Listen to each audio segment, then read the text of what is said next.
السلام علیکم ورحمۃ اللہ وبرکاتہ۔ ان الحمد للہ نحمده ونستعینه ونستغفره ونعوذ باللہ من شرور انفسنا ومن سیئات اعمالنا من يهده الله فلا مضل له ومن يضلل فلا هادي له واشهد ان لا اله الا الله وحده لا شريك له واشهد ان محمدا عبده ورسوله يا ايها الذين امنوا اتقوا الله حق تقاته ولا تموتن الا وانتم مسلمون يا ايها الناس اتقوا ربكم الذي خلقكم من نفس واحده وخلق منها زوجها وبث منهما رجالا كثيرا ونساء واتقوا الله الذي تساءلون به والأرحام إن الله كان عليكم رقيبا يا أيها الذين آمنوا اتقوا الله وقولوا قولا سديدا يصلح لكم أعمالكم ويغفر لكم ذنوبكم ومن يطع الله ورسوله فقد فاز فوزا عظيما أما بعد فإن خير الحديث كتاب الله وخير الهدي هدي محمد صلى الله عليه وسلم وشر الأمور محدثاتها وكل محدثة بدعة وكل بدعة ضلالة وكل ضلالة في النار اعوذ باللہ السمیع العلیم من الشیطان الرجیم بسم اللہ الرحمن الرحیم یا ایہا الناس ان وعد اللہ حق فلا تغرنکم الحیاة الدنیا ولا یغرنکم باللہ الغرور۔ محترم سامعین کرام، نوجوان ساتھیوں، پیارے بچوں اور پردہ نشین خواتین، آج جس موضوع کے تحت آپ لوگوں کے سامنے خطاب کرنا ہے، موضوع ہے فکر آخرت۔ اللہ رب العالمین نے دنیا کے اندر ہر چیز کا جوڑا بنایا ہے۔ آپ غور کیجئے پوری کائنات پر تو آپ کو معلوم ہوگا کہ ہر چیز کا جوڑا ہے۔ انسانوں کے اندر بھی، جناتوں کے اندر بھی، جانوروں کے اندر بھی، یہاں تک کہ آج کی سائنس ہمیں یہ بتاتی ہے کہ پیڑ اور پودوں کے اندر بھی جوڑا ہے۔ جیسے جانوروں میں ایک نر اور ایک مادہ، انسانوں میں مرد اور عورت، اسی طریقے سے پیڑ اور پودوں کے اندر بھی نر اور مادہ ہوتے ہیں۔ اللہ رب العالمین نے فرمایا وَمِن كُلِّ شَيْءٍ خَلَقْنَا زَوْجَيْنِ، ہم نے ہر چیز کو جوڑا جوڑا بنایا۔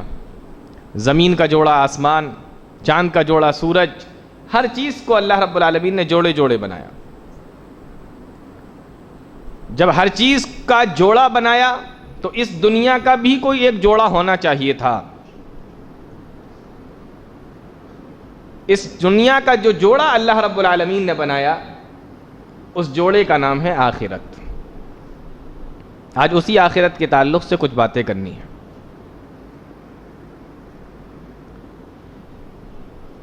کوئی بھی انسان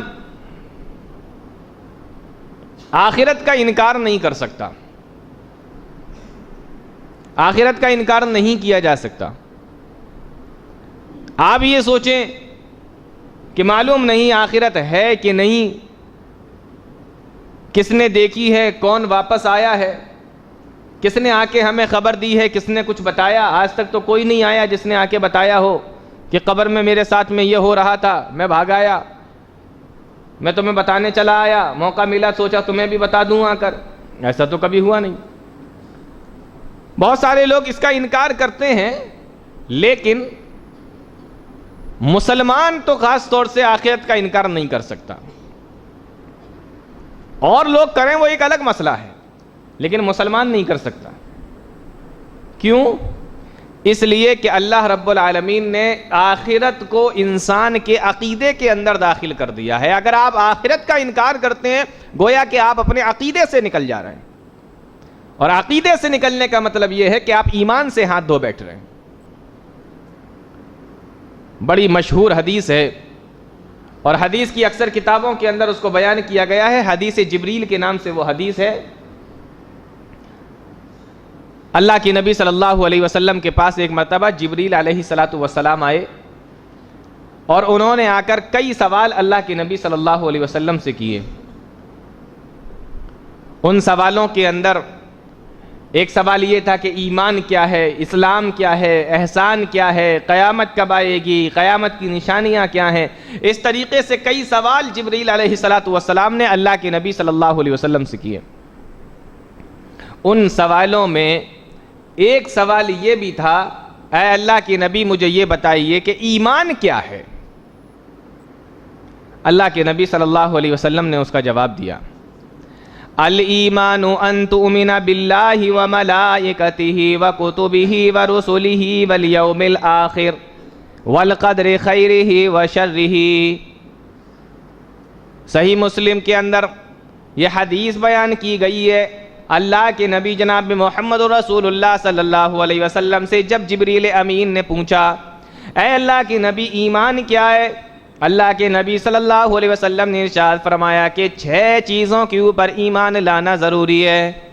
اس میں سے پہلی چیز الایمان ان تؤمن باللہ، اللہ کے اوپر ایمان لاؤ، وملائکتہ اور اس کے فرشتوں پر ایمان لاؤ، وکتبہ اور اس کی کتابوں پر ایمان لاؤ، ورسلہ اور اس کے رسولوں پر ایمان لاؤ، والیوم الآخر 5ویں نمبر پہ اللہ کے نبی صلی اللہ علیہ وسلم نے فرمایا کہ آخرت کے دن پر ایمان لاؤ، اور 6 نمبر پہ اللہ کے نبی نے فرمایا والقدر خیرہ وشرہ، تقدیر کے اوپر ایمان لاؤ۔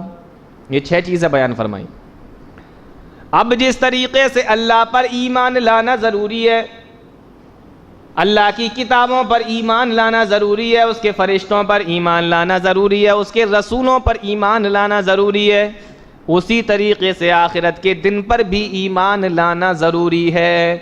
جس طریقے سے آپ فرشتوں کا انکار نہیں کر سکتے، اللہ کی کتابوں کا انکار نہیں کر سکتے، رسولوں کا انکار نہیں کر سکتے، اللہ کا انکار نہیں کر سکتے، اسی طریقے سے آپ آخرت کے دن کا بھی انکار نہیں کر سکتے۔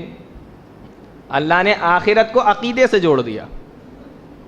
آپ بھاگ نہیں سکتے، نکل نہیں سکتے، انکار نہیں کر سکتے، کوئی بہانہ نہیں چل سکتا۔ الایمان ان تؤمن باللہ وملائکتہ وکتبہ ورسلہ والیوم الآخر۔ اللہ کے نبی صلی اللہ علیہ وسلم ارشاد فرماتے ہیں کہ 6 چیزوں کے اوپر ایمان لانا ضروری ہے، ان 6 چیزوں کے اندر آخرت کو بھی شامل کر دیا گیا۔ معلوم یہ ہوا کہ جس طریقے سے اللہ پر ایمان، اس کے رسولوں پر ایمان، کتابوں پر ایمان، فرشتوں پر ایمان لانا ضروری ہے، اسی طریقے سے آخرت کے اوپر بھی ایمان لانا ضروری ہے۔ اور جس طریقے سے اللہ کا، اس کے رسولوں کا، فرشتوں کا، کتابوں کا انکار نہیں کر سکتے، اسی طریقے سے آخرت کا بھی انکار نہیں کر سکتے۔ یا یوں کہہ لو، بہت سارے لوگ آخرت کے تعلق سے مذاق بھی کرتے ہیں کہ ہاں ایسا کیا ہوگا، ایسا کیسے ہو سکتا ہے۔ یہ شک و شبہ بھی نہیں لا سکتے، یہ شک و شبہ بھی اپنے دل کے اندر پیدا نہیں کر سکتے کہ ہوگا کہ نہیں ہوگا۔ 6 چیزوں کو ایک ساتھ بیان کیا گیا، 6 چیزوں پر ایمان لانا ضروری ہے۔ ایک بھی چیز کا انکار کیا، شک و شبے میں گرفتار ہوئے، ایمان سے ہاتھ دھو بیٹھیں گے، ایمان سے خارج ہو جائیں گے۔ تو کوئی کرے انکار آخرت کا کرے، لیکن مسلمان تو بالکل نہیں کر سکتا، کیونکہ اللہ نے اس کے عقیدے کے اندر آخرت کے دن کو شامل کر دیا ہے۔ تو معلوم یہ ہوا کہ آخرت ہے اور آخرت آنا بھی ہے۔ اللہ رب العالمین نے قرآن کریم کی ایک آیت کے اندر اسی آخرت کے تعلق سے ارشاد فرمایا، وَاتَّقُوا يَوْمًا تُرْجَعُونَ فِيهِ إِلَى اللَّهِ، ڈرو اس دن سے، وَاتَّقُوا يَوْمًا، ڈرو اس دن سے، ترجعون فیہ الی اللہ، جس دن تم سارے کے سارے لوگوں کو اللہ کی طرف لوٹایا جائے گا۔ اللہ نے یہاں پر یومن کا لفظ استعمال فرمایا، یعنی کوئی ایک دن ایسا ہے جس دن ہم سارے کے سارے لوگوں کو اللہ کے پاس میں جانا ہے، اللہ کے سامنے حاضر ہونا ہے۔ آج ہماری زندگی کے اندر بھی دن آتے ہیں، کبھی ہفتے کا جمعے کا دن ہے، کبھی ہفتے کا دن ہے، کبھی اتوار کا دن ہے، کبھی سوموار منگل کا دن آتا ہے۔ اسی طریقے سے جب قیامت کا دن ہوگا تو جمعے کا دن نہیں، سنیچر کا دن نہیں، اتوار کا دن نہیں، سوموار کا دن نہیں، منگل کا دن نہیں، بلکہ وہ میدان محشر کے اندر کوئی اور ہی دن ہوگا جس کا ذکر اللہ رب العالمین اس آیت کے اندر فرما رہا ہے، وَاتَّقُوا يَوْمًا تُرْجَعُونَ فِيهِ إِلَى اللَّهِ، اس دن سے ڈرو جس دن تم سارے کے سارے لوگوں کو اللہ کے سامنے حاضر کر دیا جائے گا۔ کوئی ایک دن ضرور ایسا آنے والا ہے، اللہ کے سامنے حاضر ہوں گے۔ وہاں کیا ہوگا؟ فرمایا وہاں جو بھی ہوگا وہ تمہاری دنیا کے اعمال کا نتیجہ ہوگا۔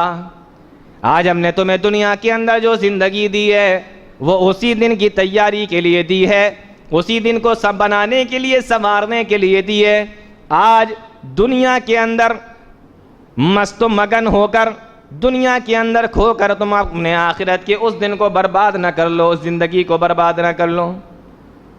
اللہ فرماتا ہے الذی خلق الموت والحیات لیبلوکم ایکم احسن عملا، اے لوگو ہم نے موت اور زندگی کو اس لیے بنایا تاکہ ہم یہ دیکھ لیں کہ تم میں سے کون بہترین عمل کرتا ہے، تم میں سے کون اچھے عمل کرتا ہے۔ معلوم یہ ہوا کہ اللہ نے جو زندگی دی ہے اور اس کے بعد میں اللہ جو موت دے گا وہ اس لیے کہ بہترین عمل کر کے کون اللہ رب العالمین کے پاس میں جاتا ہے۔ اور خلقہ کا لفظ بتا رہا ہے کہ موت اور زندگی یہ اللہ کی مخلوق ہے، اللہ نے اس کو پیدا کیا، جیسے ہمیں بنایا اور تمام چیزوں کو بنایا، ایسی موت کو بھی بنایا اور زندگی کو بھی بنایا۔ اور جیسے سب کو ختم ہونا ہے اسی طریقے سے موت و زندگی کو بھی ختم ہونا ہے۔ بڑی مشہور حدیث ہے، اللہ کے نبی جناب محمد رسول اللہ صلی اللہ علیہ وسلم ارشاد فرماتے ہیں کہ جب جنتی جنت کے اندر چلے جائیں گے، جہنمی جہنم کے اندر چلے جائیں گے، فیصلہ ہو چکا ہوگا۔ اللہ کے نبی صلی اللہ علیہ وسلم ارشاد فرماتے ہیں موت کو ایک دمبے کی شکل میں اس دن لایا جائے گا، موت کو دمبے کی شکل میں لایا جائے گا، اور جنت اور جہنم کے بیچ میں فرشتہ اس کو لے کر آئے گا۔ آواز آئے گی اے او جنتیو، جنتی سب اپنے بالا خانوں پہ چڑھ جائیں گے، پھر آواز لگائی جائے گی او جہنمیو، جہنمی بھی جہنم کے اندر سے جھانکیں گے، جنتی اور جہنمی سارے کے سارے دیکھیں گے، فرشتہ آواز لگائے گا اسے جانتے ہو یہ کیا ہے؟ وہ کہیں گے مجھے نہیں معلوم۔ جواب دیا جائے گا یہ وہی موت ہے جو تمہیں دنیا کے اندر آیا کرتی تھی۔ اللہ کا حکم ہوگا آج اس موت کو ذبح کر دو، آج اس موت کو بھی موت کے گھاٹ پہ اتار دو۔ فرشتہ ان تمام لوگوں کے سامنے موت کو بھی موت کے گھاٹ اتار دے گا، اس کی گردن کے اوپر بھی چھری چلا دی جائے گی اور موت کو بھی موت آ جائے گی، اور آواز آئے گی، فرشتہ آواز لگائے گا او جنتیو آج کے بعد تمہیں کبھی مرنا نہیں ہے، او جہنمیو آج کے بعد تمہیں کبھی مرنا نہیں ہے، اب تمہیں موت نہیں آئے گی۔ جنتی سن کر خوش ہو جائیں گے کہ چلو آج کے بعد ہم ہمیشہ ہمیش رہنے والی جنت کے اندر رہیں گے، یہاں ہمیں کچھ موت نہیں آنا ہے۔ اور جہنمی سنیں گے تو افسوس کی وجہ سے کہیں گے ہم تو یہ سوچ رہے تھے، تکلیفیں سہ کر، تکلیفیں برداشت کرتے کرتے ایک دن ایسا آئے گا کہ ہمیں موت آ جائے گی اور مر جائیں گے، لیکن یہاں تم موت کو ہی موت کے گھاٹ اتار دیا گیا ہے، اب ہمیشہ ہمیں جہنم کے اندر رہنا ہے۔ یہ افسوس کریں گے، وہ خوش ہو جائیں گے، تو موت کو بھی موت کے گھاٹ اتار دیا جائے گا۔ الذی خلق الموت والحیات، اللہ نے موت اور زندگی کو پیدا کیا، کیوں؟ لیبلوکم ایکم احسن عملا، تاکہ وہ یہ دیکھے کہ تم میں سے کون بہترین عمل کرتا ہے۔ لیبلوکم کا لفظ بتا رہا ہے کہ یہ دنیا دار الجزا نہیں ہے، یہ دنیا دار الامتحان ہے۔ یہاں اللہ آزما رہا ہے یہاں پہ اللہ دیکھ رہا ہے جس طریقے سے دنیا کے اندر ایک امتحان گاہ ہوتی ہے، لوگ اپنے امتحان گاہ میں جا کر اپنا امتحان دے کر آتے ہیں اور اس کا رزلٹ پھر بعد میں سنایا جاتا ہے، اسی طریقے سے یہ دنیا ہے، یہاں پر انسان جو بھی عمل کر کے جائے گا، جو بھی کر کے اس دنیا سے جائے گا، آخرت میں اس کا رزلٹ سنایا جائے گا، لِيَبْلُوَكُمْ، تاکہ اللہ تمہیں آزما لے۔ تو یہاں یہ امتحان گاہ ہے، لِيَبْلُوَكُمْ أَيُّكُمْ أَحْسَنُ عَمَلًا، تم میں سے کون میرے پاس میں بہترین عمل کر کے آیا۔ اب سوال یہ ہوتا ہے یہاں پر کہ بہترین عمل کہتے کس کو ہیں؟ بہترین عمل کی تفسیر کرتے ہوئے حافظ ابن کثیر رحمۃ اللہ علیہ نے لکھا ہے کہ اللہ نے جگہ جگہ پر جو نیک عمل، اچھے عمل، بہترین عمل کا لفظ قرآن میں استعمال کیا تو اس کی دو نشانیاں ہیں اچھے عمل اور بہترین عمل کی۔ نمبر ایک، پہلی نشانی یہ ہے کہ وہ اس عمل کا حکم اللہ نے دیا ہو، اور دوسرا یہ ہے کہ نبی کریم صلی اللہ علیہ وسلم نے بتایا ہو۔ یہ دو چیزیں اگر پائی جاتی ہیں تو وہ عمل اچھا ہے، اور اگر یہ دو چیزیں نہیں پائی جا رہی ہیں، اللہ کا حکم موجود نہیں، نبی کا طریقہ موجود نہیں، نبی کا فرمان موجود نہیں، تو سمجھ لو وہ آپ کو کتنا ہی اچھا عمل کیوں نہ لگے، کتنا ہی بہترین عمل وہ کیوں نہ لگے، لیکن وہ اللہ کی نظر میں دو کوڑی کا بھی نہیں ہے، اللہ کی نظر میں اس کی کوئی حیثیت نہیں ہے۔ اب آپ یوں سمجھ لیجئے کہ قرآن کریم کی تلاوت کرنا کتنا بہترین عمل ہے،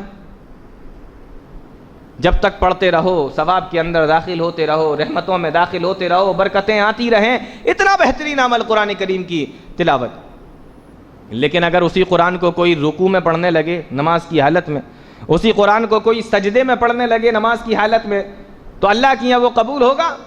نہیں ہوگا، کیونکہ پیارے نبی نے رکوع کے اندر، سجدے کے اندر قرآن پڑھنے سے منع فرمایا ہے۔ عمل اچھا آپ کو لگ رہا ہے کہ قرآن کی تلاوت ہو رہی ہے، لیکن جہاں کر رہے ہو وہاں کا حکم موجود نہیں ہے، اس لیے وہ عمل مقبول نہیں ہے۔ تو اچھے عمل کے لیے شرط ہے کہ اللہ کا حکم ہو، پیارے نبی کا فرمان ہو، جب دو چیزیں مل جاتی ہیں تب جا کے وہ عمل اچھا ہوتا ہے۔ آپ کے سمجھنے سے اچھا نہیں ہوتا، آپ کے ماننے سے اچھا نہیں ہو جاتا، اچھا وہی ہوگا جس کا حکم موجود ہو۔ اذان کی مثال لے لیجئے، اذان ہوتی ہے، اذان کا آخری جو جملہ ہے، آخری کلمہ ہے، مؤذن کہتا ہے لا الہ الا اللہ، اذان ختم ہو گئی۔ اب کوئی سوچنے لگے کہ یہ تو آدھا لگ رہا ہے، آج سے ہم اذان دیا کریں گے تو لا الہ الا اللہ محمد الرسول اللہ بھی کہہ دیا کریں گے، بتائیے مانا جائے گا؟ آپ نے کوئی غلط چیز بڑھائی ہے، ایک اچھی چیز ہی تو بڑھا دی ہے، لیکن نہیں مانا جائے گا۔ کیوں؟ اس لیے کہ جو آپ نے کیا اس کا حکم موجود نہیں ہے، اس لیے آپ کو اچھا لگ رہا ہے لیکن اللہ کی نظر میں وہ اچھا نہیں ہے، کیونکہ جب تک کسی کام کا حکم اللہ نے نہ دیا ہو، پیارے نبی نے نہ بتایا ہو، آپ کو لاکھ اچھا لگتا رہے، اللہ کی یہاں اس عمل کی کوئی حیثیت نہیں۔ عمل صالح کا مطلب یہ ہے کہ اس کا حکم قرآن و حدیث کے اندر موجود ہونا چاہیے۔ تو لِيَبْلُوَكُمْ أَيُّكُمْ أَحْسَنُ عَمَلًا، کون اچھے عمل کر کے آتا ہے، بہترین عمل کر کے کون آتا ہے۔ اور یہاں پر ایک نقطہ اور دیکھ لیجئے، اللہ نے کہا ہے کہ احسن عملا، بہترین عمل کر کے کون آتا ہے، یہ نہیں کہا اکثر عملا، زیادہ عمل کر کے کون آتا ہے۔ ایک لفظ ہے احسن، بہترین عمل، اور ایک ہے اکثر، زیادہ عمل۔ اللہ کو کوانٹٹی سے زیادہ کوالٹی پسند ہے۔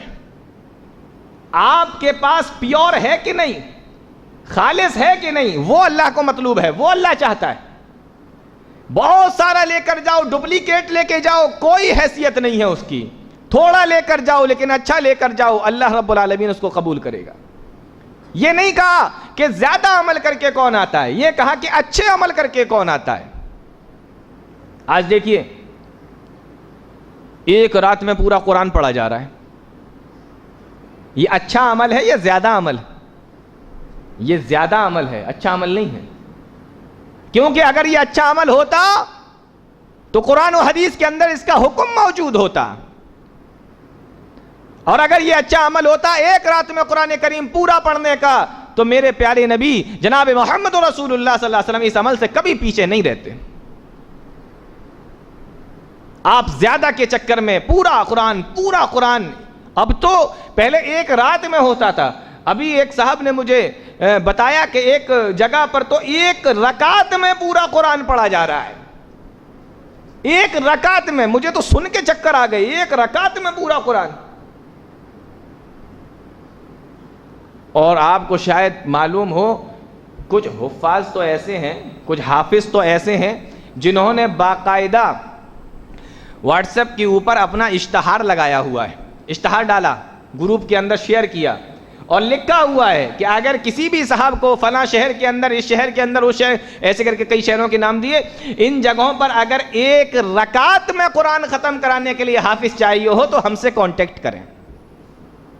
باقاعدہ اشتہار ہو رہا ہے اس چیز کا.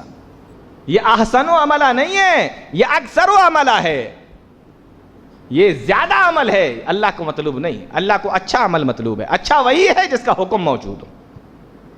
اور اس سے بھی آگے بڑھیے, ایک رات میں قرآن مکمل ہو رہا ہے. اور اس سے بھی آگے بڑھیے تو آپ کو ایسے بھی واقعات تاریخوں کے اندر ملیں گے کہ فلاں صاحب رات میں نماز پڑھنے کے لیے کھڑے ہوئے, ایک پیر کے اوپر کھڑے ہو کے قرآن کے 15 پارے پڑھ دیے اور دوسرے پیر کے اوپر کھڑے ہو کے قرآن کے 15 پارے پڑھ دیے. یہ کیا ہے؟ یہ احسن و عملہ نہیں, یہ اکثر و عملہ ہے. تو اللہ کو بہترین چیز چاہیے. زیادہ لے کر آؤ, لوکل لے کر آؤ, لوکل کوالٹی کی لے کر آؤ, نہیں چلے گی. وہ تو ابھی بھی نہیں چلتی ہے. تو اچھی چیز اللہ فرماتا ہے کہ میں دیکھوں, میں آزماؤں, لیبلوکم, تاکہ تمہیں آزما لیا جائے, ایکم احسن عملا, تم میں سے کون بہترین عمل کرتا ہے. تو اچھا عمل اور اکثر عمل, زیادہ عمل میں فرق سمجھ میں آ گیا. اب سوال ایک یہ پیدا ہوتا ہے کہ اگر ہم نے بہترین عمل کیا, اچھا عمل کیا, تو وہاں کیا ہوگا, ہمیں کیا ملے گا؟ اللہ رب العالمین نے اس کا جواب دیا. بہت مشہور آیت ہے قرآن کریم کی. فرمایا فَمَن يَعْمَلْ مِثْقَالَ ذَرَّةٍ خَيْرًا يَرَهُ وَمَن يَعْمَلْ مِثْقَالَ ذَرَّةٍ شَرًّا يَرَهُ. اگر ایک نیکی بھی دنیا سے کر کے لے جاؤ گے تو قیامت کے دن اللہ کے پاس میں اس کو پالو گے, اسے دیکھ لو گے. اور ایک برائی بھی دنیا کے اندر سے ذرہ برابر بھی برائی اور ذرہ برابر نیکی بھی اگر کر کے لے کے گئے ہوگے تو اللہ کی یہاں اس کو پالو گے. فَمَن يَعْمَلْ مِثْقَالَ ذَرَّةٍ خَيْرًا يَرَهُ وَمَن يَعْمَلْ مِثْقَالَ ذَرَّةٍ شَرًّا يَرَهُ. رات کے اندھیرے میں اللہ کے لیے ایک سجدہ بھی کیا ہوگا تو وہاں پر وہ سجدہ بھی تمہیں دکھ جائے گا, سجدہ وہ اللہ کی یہاں پالو گے. اور رات کے اندھیرے میں اگر کسی برائی کو رات کے اندھیرے میں کمرے کو بند کر کے لائٹوں کو بجھا کر بھی اگر کوئی گناہ کر کے گئے ہوگے اللہ رب العالمین کی یہاں اس کو بھی پالو گے. فَمَن يَعْمَلْ مِثْقَالَ ذَرَّةٍ خَيْرًا يَرَهُ وَمَن يَعْمَلْ مِثْقَالَ ذَرَّةٍ شَرًّا يَرَهُ. ایک نیکی لے کر جاؤ گے تو بھی اللہ کے پاس میں پالو گے, اور اگر ایک برائی بھی لے کر جاؤ گے تو وہ بھی وہاں پہ تمہیں مل جائے گی. اس لیے اللہ رب العالمین نے فرمایا وَاتَّقُوا يَوْمًا تُرْجَعُونَ فِيهِ إِلَى اللَّهِ. او لوگو ڈرو اس دن سے, ترجعون فیہ الی اللہ, جس دن تم سارے کے سارے لوگوں کو اللہ کے سامنے کھڑا کر دیا جائے گا, اللہ کے سامنے تم سارے کے سارے لوگوں کو پیش کر دیا جائے گا. ثم توفی کل نفس ما کسبت, اور پھر وہاں پر جو بھی کر کے گئے ہوگے, ثم توفی کل نفس ما کسبت, ہر چیز کا بدلہ وہاں پر تمہیں دیا جائے گا, تمہارے ایک ایک اعمال کا بدلہ وہاں پر مل جائے گا. تو اس دن سے اللہ رب العالمین نے ڈرایا ہے, اسی کو آخرت کا دن کہا جاتا ہے. آپ قرآن کریم کو دیکھیں, اللہ رب العالمین نے ایک دوسرے مقام پر ارشاد فرمایا یا ایھا الذین آمنوا اتقوا اللہ ولتنظر نفس ما قدمت لغد. اے ایمان والو اللہ سے ڈرو. یا ایھا الذین آمنوا اتقوا اللہ, اے ایمان والو اللہ سے ڈرو. ولتنظر نفس ما قدمت لغد, اور ہر انسان کو سوچنا چاہیے، ہر انسان کو غور و فکر کر لینا چاہیے وَلْتَنْظُرْ نَفْسٌ مَّا قَدَّمَتْ لِغَدٍ، کہ آنے والے دن کے لیے اس نے کیا بھیج رکھا ہے، آنے والے دن کے لیے اس نے کیا تیاری کر لی ہے، آنے والے دن کے لیے اس نے کیا کمایا ہے، آنے والے دن کے لیے اس نے کیا تیاری کی ہے۔ یہ آنے والا دن کون سا ہے؟ آج آپ لوگ بیٹھے ہوئے ہیں ہفتے کا دن، اگلا دن جو اتوار کا آنے والا، یہ نہیں، ان دنوں کی بات نہیں ہو رہی ہے، بلکہ یہ دنیا آج ہے، آخرت کل ہے، اس کل کی بات چل رہی ہے کہ آخرت کے لیے تم نے کیا تیاری کر کے رکھی ہے۔ قرآن کے اندر اللہ رب العالمین نے جگہ جگہ پر انسانوں کو فکر دلائی کہ دیکھو میں بار بار تمہیں سمجھا رہا ہوں، تیاری کر کے آنا۔ یا ایھا الذین آمنوا اتقوا اللہ ولتنظر نفس ما قدمت لغد، اے ایمان والو ڈرو اس پروردگار سے، اس اللہ سے ڈرو۔ وَلْتَنْظُرْ نَفْسٌ مَّا قَدَّمَتْ لِغَدٍ، اور ہر آدمی کو چاہیے، غور کرنا چاہیے کہ اس نے آنے والے دن کے لیے کیا بھیج رکھا ہے، یعنی آخرت کے دن کے لیے ہم نے کیا نیکیاں کی ہیں، کیا کمایا ہم نے، کیا کیا ہم نے آخرت کے لیے۔ آج ساری زندگی ہم اپنی دنیا کو حاصل کرنے میں لگا رہے ہیں، ساری محنت اپنی دنیا کو حاصل کرنے میں اور دنیا کو کمانے میں لگا رہے ہیں، آخرت کے لیے ہم کیا تیاری کر رہے ہیں؟ وہ آخرت کا دن ہے جس کے بارے میں اللہ نے فرمایا المال والبنون زینت الحیات الدنیا، مال و دولت اس دن تمہارے کچھ کام نہیں آئے گی، یہ اولاد تمہارے کچھ کام نہیں آئے گی، مال و دولت تمہارے کام نہیں آئے گی، یہ اولاد کام نہیں آئے گی، تمہارا خاندان تمہارے کام نہیں آئے گا۔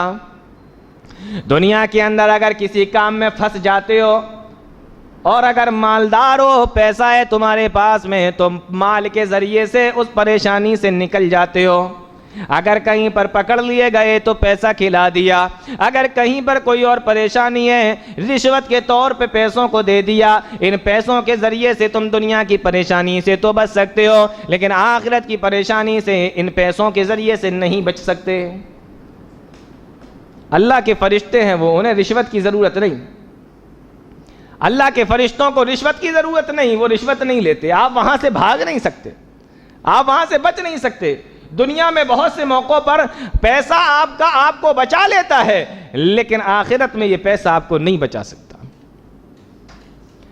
المال والبنون زینت الحیات الدنیا، فرمایا کہ یہ مال اور یہ تمہاری اولادیں، یہ تمہارے خاندان، یہ تمہاری اولادیں، یہ بھی تمہیں کل قیامت کے دن اللہ رب العالمین کی گرفت سے نہیں بچا سکیں گی، اللہ کے عذاب سے یہ تمہیں نہیں بچا سکیں گی۔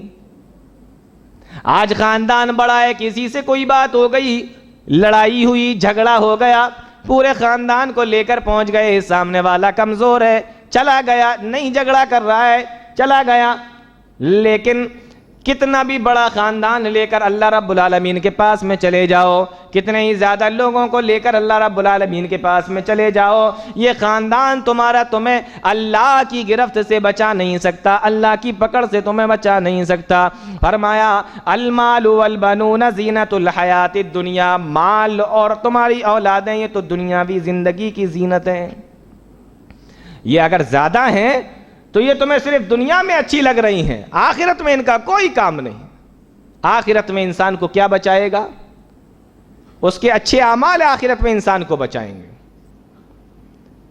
تو اس آخرت کے لیے اللہ رب العالمین نے جگہ جگہ پر قرآن کریم کے اندر ارشاد فرمایا، اور دنیا کی زندگی کی مثال ایک موقع پر، ایک جگہ پر اللہ رب العالمین نے قرآن کریم کے اندر یہ دی ہے، فرمایا وَاضْرِبْ لَهُمْ مَثَلَ الْحَيَاةِ الدُّنْيَا كَمَاءٍ أَنزَلْنَاهُ مِنَ السَّمَاءِ، دنیا کی زندگی کی مثال تو بالکل اس طریقے سے ہے، دنیا کی زندگی کی مثال تو بالکل اس طریقے سے ہے کہ جس طریقے سے آسمان سے بارش ہوتی ہے، زمین سے غلہ نکلتا ہے، پھر جب وہ ہرا ہو جاتا ہے، پھر پیلا ہو جاتا ہے، پھر کسان اس کو کاٹ لیتا ہے، غلہ نکال لیتا ہے، اور اس کا جو بھوسا ہوتا ہے وہ چھوڑ دیا جاتا ہے، پھینک دیا جاتا ہے، یا کسی دوسرے کام کے اندر لے لیا جاتا ہے۔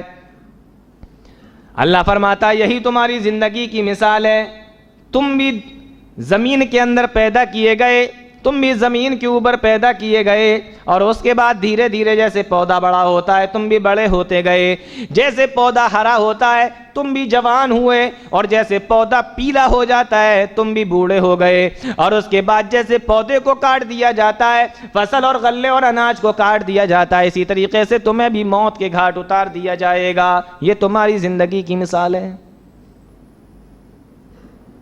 کتنی جگہوں پر اللہ رب العالمین نے اس طریقے سے سمجھایا، دنیا کی زندگی کی مثالیں دے دے کر اللہ رب العالمین نے بیان فرمایا۔ آج ہم اسی دنیا کے اندر ڈوبے ہوئے،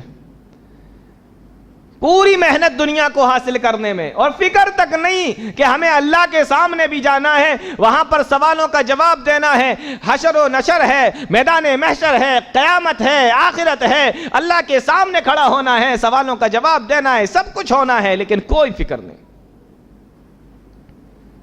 آج ہماری دعائیں بھی دیکھ لو، اگر 5 منٹ کوئی آدمی بیٹھ کے دعا مانگ رہا ہے تو 4 منٹ تو دنیا ہی مانگتا رہتا ہے، پھر شاید اس کو یاد آ جائے کہ نہیں آخرت بھی مانگ لینا چاہیے، تب پھر اس دعا کا رخ مڑتا ہے کہ قبر کے عذاب سے بچا اور جہنم کے عذاب سے بچا، تب جا کے یاد آتا ہے کہ نہیں چلو چلتے ٹائم 2-4 باتیں یہ بھی کہہ لیں تاکہ دعا پوری ہو جائے۔ پورا فوکس، پوری محنت دنیا حاصل کرنے میں، دن کا سکون، رات کی نیند، تمام چیزیں اگر لٹا رہا ہے، ختم کر رہا ہے تو اسی دنیا کی خاطر، حلال و حرام کی تمیز ختم ہوئی ہے تو اسی دنیا کی خاطر۔ اور دنیا میں رہنا کتنا ہے؟ کسی کو اپنی عمر معلوم ہے؟ اللہ رب العالمین نے جیسے قیامت کے بارے میں نہیں بتایا کہ کب آئے گی، اسی طریقے سے موت کے بارے میں بھی نہیں بتایا کہ وہ کب آئے گی۔ اگر قیامت اور موت کے بارے میں اللہ بتا دیتا تو انسان کو پیدا کرنے کا مقصد ہی ختم ہو جاتا، سب کو اپنا ایگزیکٹ ٹائم پتا ہوتا کہ مجھے کب مرنا ہے، اسی حساب سے وہ طے کر لیتا کہ مجھے کب کون سے عمل کرنا ہے تاکہ میں عمل تھوڑا زیادہ کر کے چلا جاؤں۔ لیکن یہاں تو ہر ٹائم تیار رہنا ہے کہ پتہ نہیں کب موت آ جائے۔ آج دیکھیے کسی کی زندگی 30 سال کی ہے، کسی کی 40، کسی 50، بہت سے بہت جی لیے تو 80 سال، 90 سال، 100 تو بہت کم لوگ پہنچ پاتے ہیں۔ آپ نے دیکھا ہوگا کہ بہت ساری جگہوں پر، کسی گاؤں کے اندر، کسی شہر کے اندر، کسی محلے کے اندر، قریہ اور بستی کے اندر 1-2 آدمی شاید آپ کو مل جائیں کہ 100 سال سے پار جا چکے ہیں وہ، ورنہ 100 تک پہنچتے پہنچتے آؤٹ ہو جاتے ہیں۔ شاید کوئی مل جائے جو 100 سے اوپر، اور جب 100 سے اوپر عمر نکلتی ہے تو اخباروں میں چھپ کے خبر آتی ہے کہ فلاں گاؤں کے اندر 106 سال کا ایک آدمی ہے، 115 سال کا ایک آدمی ہے، یعنی یہ ایک عجوبے سے کم نہیں ہے کہ آج کے دور میں 100 سال سے زیادہ جی لیا۔ اس دنیا کی خاطر اور نوجوان یہ تو عجیب نشے میں ڈوبے ہوئے ہیں، ان کے اندر تو عجیب سا نشہ ہے، یہ سوچ رہے ہیں کہ ہم ابھی تو جوان ہیں، جب بڑھاپا آئے گا تب عمل کریں گے، جب بڑھاپا آئے گا تب اللہ رب العالمین کے سامنے رو لیں گے، جب بڑھاپا آئے گا تو اللہ رب العالمین سے اپنے گناہوں کی معافی مانگ لیں گے۔ آپ کے اس مجمع کے اندر، اس مجلس کے اندر کتنے ایسے لوگ بیٹھے ہوئے ہیں جو تم سے بھی زیادہ جوان، تم سے بھی زیادہ خوبصورت اور تم سے بھی زیادہ طاقتور تھے۔ پوچھو ان سے ان کی جوانی کہاں چلی گئی؟ تم سے زیادہ طاقتور، تم سے زیادہ خوبصورت ہوا کرتے تھے، تم سے زیادہ بدن کے اندر ان کی طاقت تھی، پوچھو ان سے ان کی جوانی کہاں گئی، کس چیز میں انہوں نے اپنی جوانی کو گزارا ہے۔ آج تمہیں اپنی جوانی پر ناز ہے، گھمنڈ ہے؟ کوئی نوجوان مجھے یہ بتا سکتا ہے کہ میں پوری جوانی زندہ رہوں گا، مجھے جوانی میں تو موت نہیں آئے گی؟ کتنے نوجوان آپ کے اسی شہر کے اندر ایسے ہیں جو پچھلے سال رمضانوں میں آپ کے پاس میں تھے، آپ کے سامنے تھے، اس سال نہیں ہے، اللہ رب العالمین کے پاس پہنچ چکے ہیں۔ موت کا کوئی ٹائم نہیں، کسی کے پاس میں کبھی بھی آ سکتی ہے، اس کا جب ٹائم پورا ہو جائے۔ تو یہ چھوٹی سی زندگی، اس کے لیے آخرت کی زندگی کو برباد نہ کرو۔ اللہ کے نبی صلی اللہ علیہ وسلم نے اس دنیا کے بارے میں فرمایا، ان الدنیا حلوۃ خضرا، کہ بے شک دنیا میٹھی ہے، دنیا ہری بھری ہے۔ معلوم یہ ہوا کہ دنیا کے اندر رنگینی ہے۔ آپ دنیا میں جیو گے تو آپ کو یہ دنیا بڑی اچھی لگے گی، میٹھی فرمایا، اور میٹھی چیز تو شاید ہی کوئی ایسا ہو کہ جس کو پسند نہ ہو. کچھ لوگ تو اتنا میٹھا کھاتے ہیں کہ ان کو میٹھے کی بیماری ہو جاتی ہے, اور کچھ لوگ تو اتنا میٹھا بولتے ہیں کہ سامنے والے کو ڈر لگنے لگتا ہے اس کی میٹھی باتیں سن سن کے مجھے کہیں شوگر نہ ہو جائے. اور اکثر ایسا دیکھنے میں آیا, جو لوگ باتوں کے بڑے میٹھے ہوتے ہیں دل کے بڑے کڑوے ہوتے ہیں, ان کے پاس تو پھر باتیں ہی باتیں ہوتی ہیں اور کچھ نہیں ہوتا. کچھ لوگ ایسے دیکھنے میں آئے, آپ 10 منٹ ان سے باتیں کرو آپ کو لگے گا مجھے شوگر نہ ہو جائے, اتنا میٹھا بولتا ہے. تو دنیا بڑی میٹھی ہے, ان الدنیا حلوۃ خضرا, اور رنگین بھی ہے, دیکھنے میں بھلی معلوم ہوتی ہے. آپ کو لگے گا یہ بھی میں کر جاؤں, یہ کام بھی میں کر جاؤں, بعد میں توبہ کر لوں گا, بعد میں معافی مانگ لوں گا, یہ بھی کر لوں وہ بھی کر لوں. ان الدنیا حلوۃ خضرا, اللہ نے فرمایا کہ دنیا کو ہرا بھرا بھی بنایا ہے, دنیا کو ہم نے میٹھا بھی بنایا ہے, لیکن ہم نے تمہیں کس لیے بنایا؟ ان اللہ تعالی مستخلفکم فیہا فینظر کیف تعملون, ہم نے تمہیں دنیا میں اس لیے بھیجا کہ تم دنیا میں عمل کیسا کرتے ہو. تمہیں دنیا کی مٹھائی بڑی اچھی لگ رہی ہے, وہی اسی کے کھانے میں لگے ہو. دنیا کی رنگینی تمہیں بہت اچھی لگ رہی ہے, اسی رنگینی کے اندر ڈوبے ہوئے ہو, یا اس دنیا سے کٹ کر اللہ رب العالمین کی عبادت میں تم اپنا ٹائم برباد کر رہے ہو. اللہ نے فرمایا کہ ہم نے تمہیں اس لیے بھیجا. ان الدنیا حلوۃ خضرا وان اللہ تعالی مستخلفکم فیہا فینظر کیف تعملون, بے شک دنیا میٹھی ہے, ہری بھری ہے, اور اللہ رب العالمین نے تمہیں اس لیے دنیا کے اندر بھیجا ہے. فینظر کیف تعملون, وہ یہ دیکھنا چاہ رہا ہے کہ تم میں سے کون اچھے عمل کرتا ہے, کون کیسے عمل کر کے میرے پاس میں آتا ہے. معلوم یہ ہوا کہ دنیا کی مٹھاس کے اندر نہ کھو جاؤ, دنیا کی رنگینی کے اندر نہ کھو جاؤ, بلکہ دنیا کے اندر ایسے عمل کرو کہ آپ کا اللہ راضی ہو جائے اور آخرت کے دن شرمندگی نہ اٹھانا پڑے. اس لیے بھیجا گیا ہے دنیا کے اندر. آپ ذرا غور کیجئے, اللہ کے نبی جناب محمد رسول اللہ صلی اللہ علیہ وسلم ایک مرتبہ اپنے صحابہ کے ساتھ میں ایک راستے سے نکل کے جا رہے تھے. راستے میں دیکھا بکری کا بچہ مرا ہوا پڑا ہے.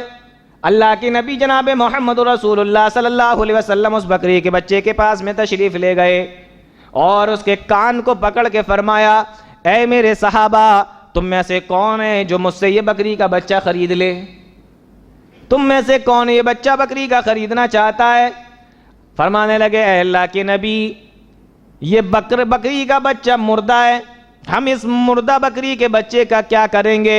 اگر یہ زندہ ہوتا تب بھی ہم اس کو نہ خریدتے. کیوں؟ اس لیے کہ اس بچے کے کان بہت چھوٹے چھوٹے ہیں. عرب کے اندر چھوٹے کان کے بکری کے بچے پسند نہیں کیے جاتے تھے. اپنے اپنے جگہ کا رواج ہوتا ہے, کہیں پر کسی طریقے کی چیزیں پسند کی جاتی ہیں اور کہیں پر کسی طریقے کی چیزوں کو پسند کیا جاتا ہے. اپنے اپنے یہاں کا رواج ہوتا ہے, وہاں نہیں پسند کیا جاتا تھا. آپ نے کہا یہ کون خریدے گا؟ صحابہ کہنے لگے, اے اللہ کے نبی, اگر یہ زندہ بھی ہوتا تب بھی میرے کوئی کام کا نہیں تھا, اور یہ تو مردہ ہے, ہم اس کو خرید کر کیا کریں گے؟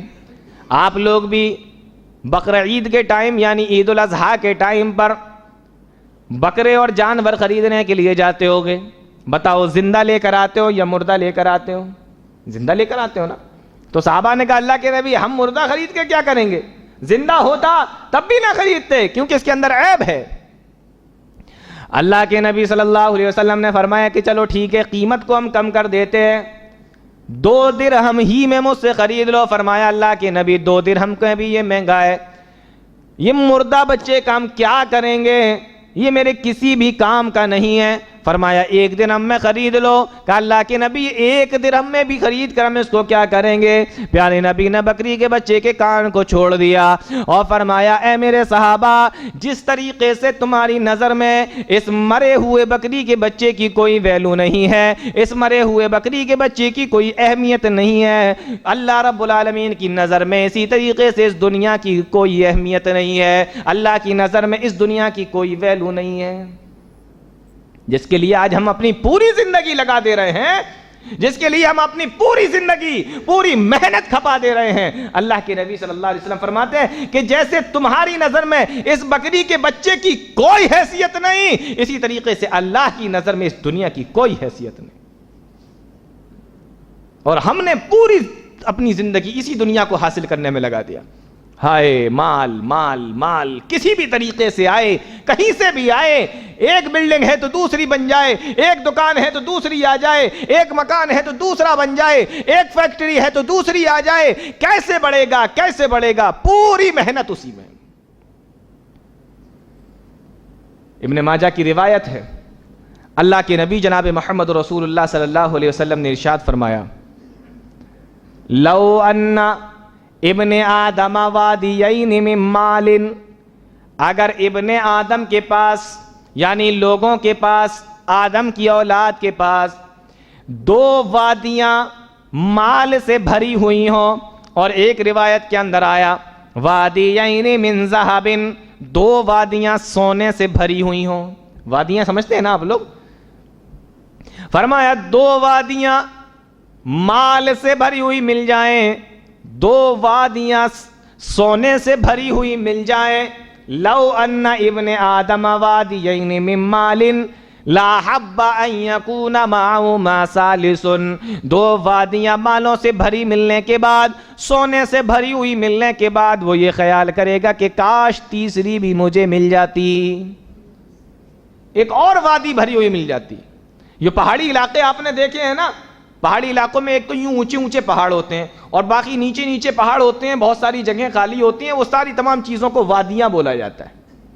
وہ پورا بھر کے اگر سونے سے اور مال سے بھری ہوئی 2 بھی مل جائیں، پیارے نبی نے فرمایا تو تیسری کی خواہش کرے گا ایک اور مل جائے.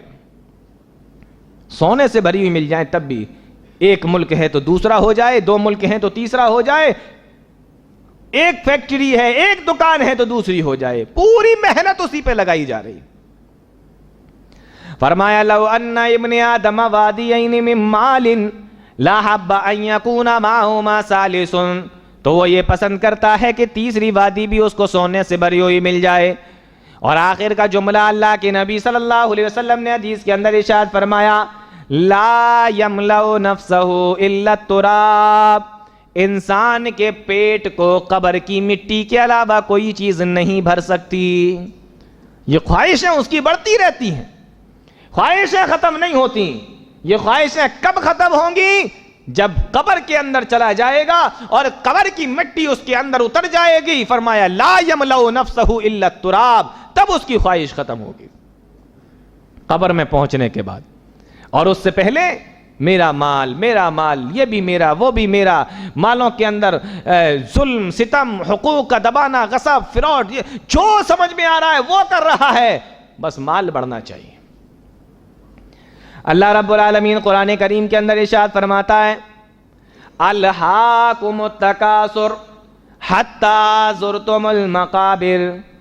الہاکم التکاثر، تمہیں مال کی زیادتی نے ہلاک کر دیا، تمہیں مال کی زیادتی نے ہلاک و برباد کر دیا.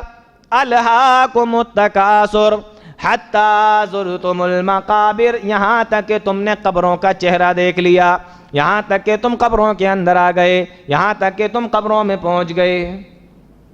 ساری زندگی یہی کرتے رہے کہ کسی طریقے سے بڑھتا رہے، کوئی حلال و حرام کی تمیز نہیں، کوئی آخرت کی فکر نہیں، کوئی نیک عمل نہیں، بس مال بڑھ جائے، دولت بڑھ جائے، ساری زندگی اسی میں کیا. حتی زرتم المقابر، اللہ فرماتا ہے یہاں تک کہ تم قبروں کے اندر آ گئے. اب سوچو کہ ساری زندگی جب یہی کرنا ہے اور قبروں میں پہنچنے کے بعد تو پھر وہاں کیا بنے گا؟ کیا حساب و کتاب دیں گے اور کیا اللہ رب العالمین کے سوالوں کا جواب دیں گے؟ تو اللہ رب العالمین نے جگہ جگہ قرآن کریم کے اندر، پیارے نبی نے حدیثوں کے اندر بتایا کہ تمہیں کیسے رہنا ہے. اور میں نے ایک درس میں ایک مثال دی تھی کہ دنیا کی زندگی کو اللہ نے کیا بیان فرمایا. فرمایا انما الحیات الدنیا لعب و لہو، بے شک دنیا کی زندگی کھیل اور کود و تماشے کے علاوہ کچھ نہیں ہے.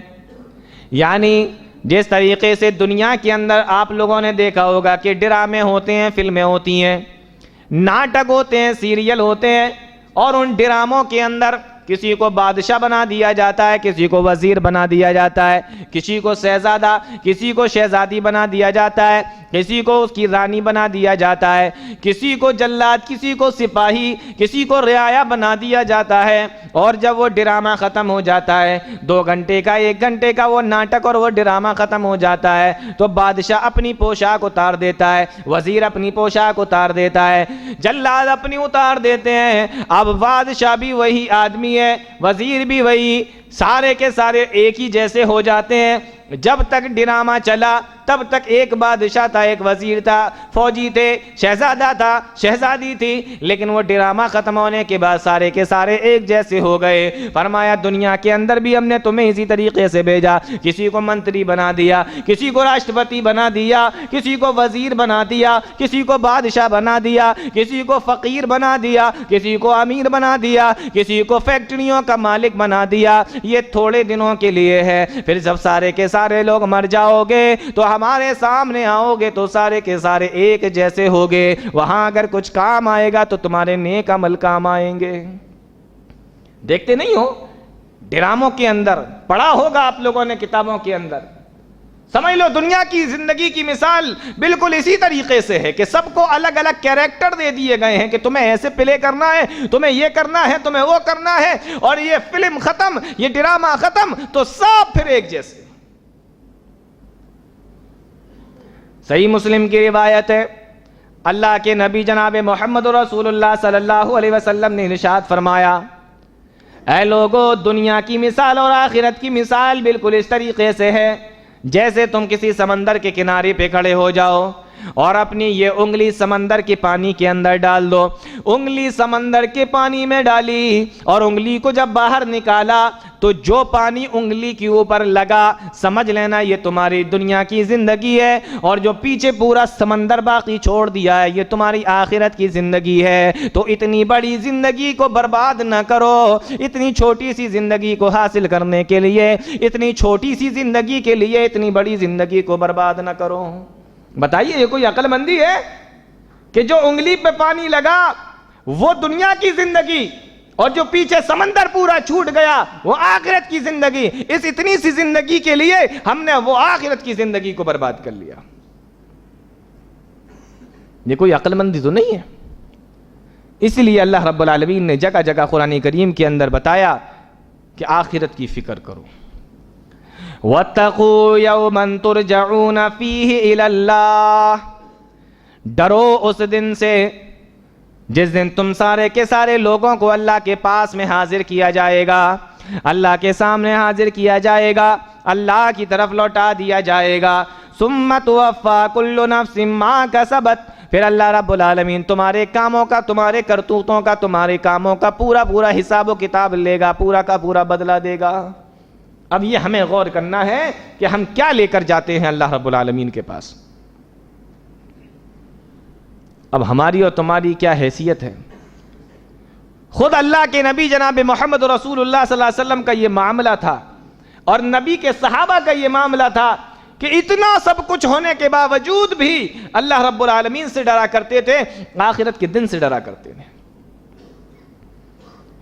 مورخین نے لکھا ایک مرتبہ اللہ کے نبی صلی اللہ علیہ وسلم نے اپنی خادمہ کو آواز لگائی، خادمہ کو آواز دی، خادمہ باہر بچوں کے ساتھ میں کھیل رہی تھی، پیارے نبی کی آواز کو سنا لیکن نہیں آئی۔ اللہ کے نبی صلی اللہ علیہ وسلم نے دوبارہ آواز لگائی، اس نے آواز کو سنا نہیں آئی۔ آپ نے تیسری مرتبہ بلایا، اس نے سنا پھر نہیں آئی۔ اللہ کے نبی جناب محمد رسول اللہ صلی اللہ علیہ وسلم اٹھ کر گئے، دیکھا کہ خادمہ بچوں کے ساتھ میں کھیل رہی ہے۔ آپ نے پوچھا میں نے تجھے بلایا تھا، کیا تجھے میری آواز نہیں آئی؟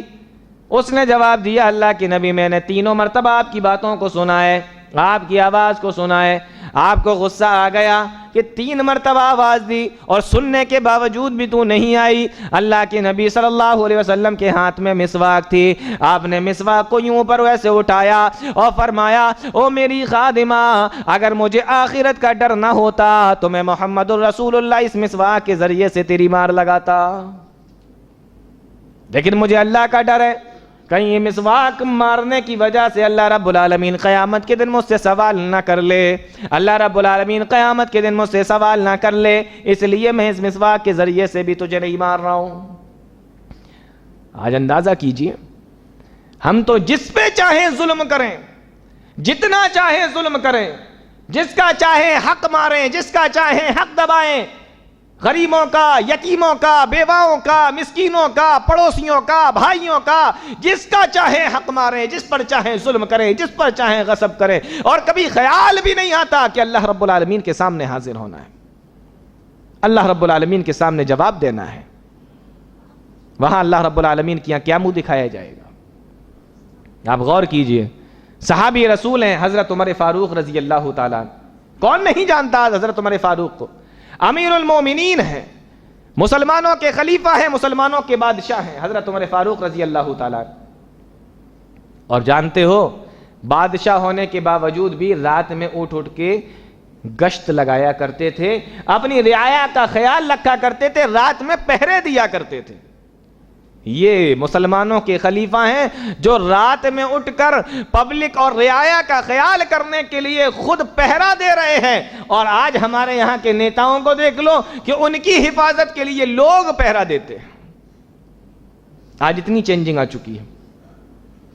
حضرت عمر فاروق رضی اللہ تعالیٰ نے ایک مرتبہ رات میں نکلے، مورخین نے لکھا ہے، آپ حضرت عمر فاروق کی سیرت پڑھیے تو آپ کو پتہ چلے گا، ان کا ایک غلام تھا جس کا نام اسلم تھا، وہ ساتھ میں تھا، دونوں لوگ نکلے۔ رات میں گھومتے اس لیے تھے کہ کوئی بھوکا، کوئی پیاسا، کوئی مسافر، کوئی بھٹکا ہوا نہ مل جائے، اگر مل جائے تو اس کی ہیلپ کر دی جائے۔ حضرت عمر اور غلام دونوں لوگ نکلے۔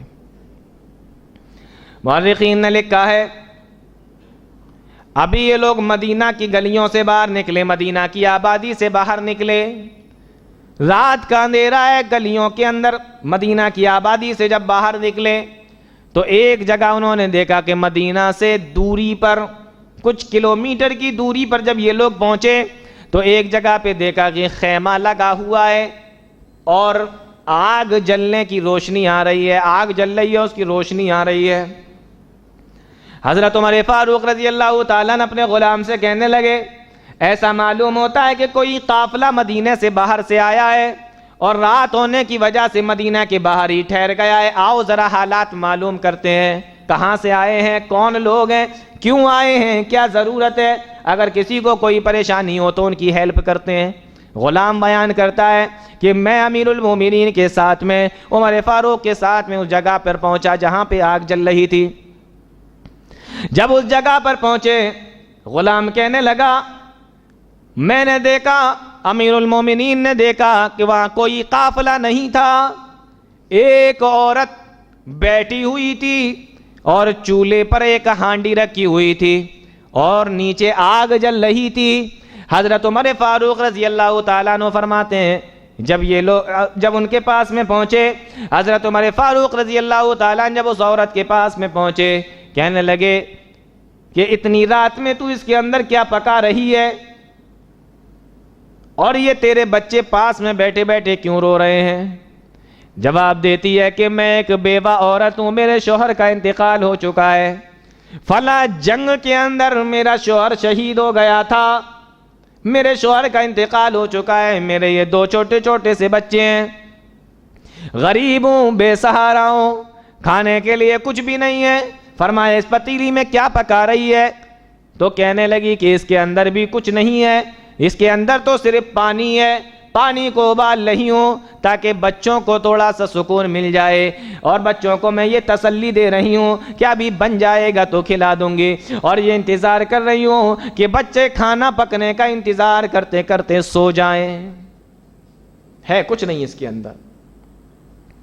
حضرت عمر فاروق رضی اللہ تعالیٰ عنہ نے جب یہ سنا، کہنے لگے کہ اگر تیرے پاس میں کھانے کو کچھ نہیں تھا اور تو اس طریقے کی زندگی گزار رہی ہے تو تو نے جا کے عمر کو کیوں نہ بتایا؟